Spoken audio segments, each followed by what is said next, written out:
Welcome to the SEO.co Search Engine Optimization Podcast. Digital marketing essentials and next level tactics. From offsite and on-site optimization to persuasive selling and everything in between. You'll learn actionable tips on what it takes to outright and outrank your competition. Now, here's your host, Timothy Carter.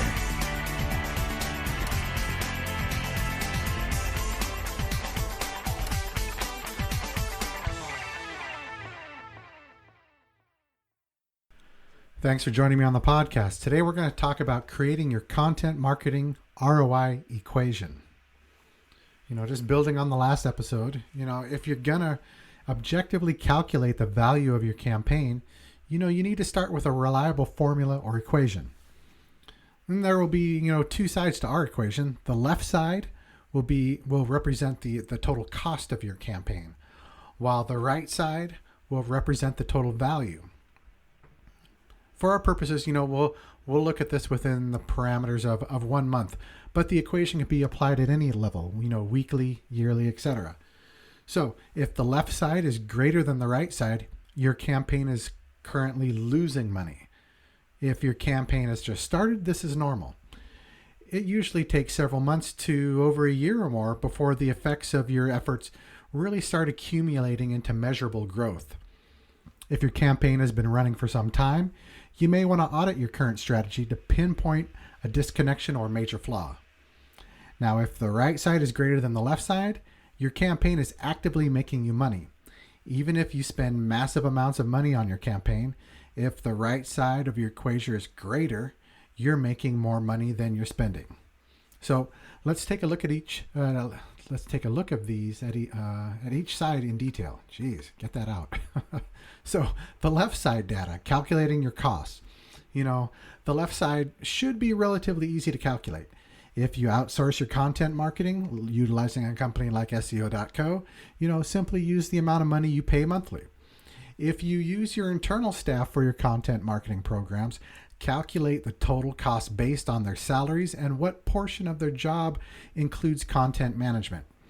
For example, if you have one full-time content marketer and one general marketer who spends half his or her time posting on social media and the other half doing administrative tasks, calculate your total based on one full salary and one half salary accordingly. Again, we're talking monthly here. So total these up for your monthly costs and put them at the left side of your equation. The right side data, interpreting data from Google Analytics. Here comes the tricky part. There are two major factors you'll want to look at here. Direct content conversions and content influence conversions.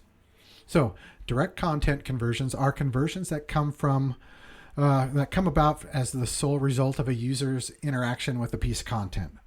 For instance, if you have a dedicated landing page that offers a downloadable white paper in exchange for filling out a form, every form fill out counts as a direct content conversion.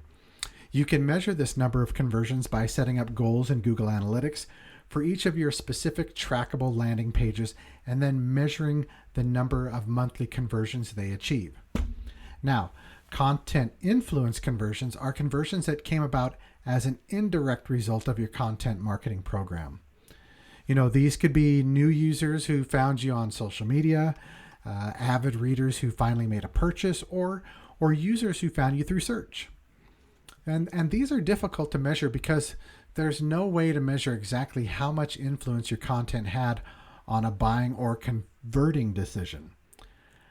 However, here's an easy way to estimate them. Head on over to your acquisition tab of Google Analytics and click on Overview. This will show you a breakdown of your four main sources of traffic. Your organic, the search-based, direct, your URL input, referral, the external links, and social, social media posts. Of these four, organic and social visits are the ones most directly attributable to your content marketing program. Direct visits could easily be influenced by your content, but for the sake of preserving a conservative estimate, we'll leave that one off for now. So total up the organic and social visits you've had in the past month and divide that number by the total number of visits. Then, here's some more math, multiply that by 100, and you'll have the percentage of visitors who came to your site as a result of your content marketing program. Now take that total number of conversions, other than the direct content conversions, and multiply it by your percentage. Add that number to your direct content conversions, and you'll have estimated the number for the total amount of conversions your content marketing program is responsible for. Do take note that, suffering from inordinately low conversions may be a symptom of a problem with your conversion strategy, such as form length or site design or offer value. So rather than a symptom of a content marketing flaw. So we're assuming here that your conversion rates are healthy. And assigning your conversion value, if your conversions represent final sales, then you can calculate the average sale on your site and you'll end up with an average conversion value figure. Otherwise, use your sales data to calculate what percentage of your conversions actually result in a closed sale, as well as the average value of that sale. So multiply your total content conversions by your close ratio, and then multiply that figure by the average value of each sale. This will also serve as your average conversion value figure. Now the final step, and as we wrap this one up, once you know your average conversion value figure and the total number of conversions your content was responsible for, multiply those two values together.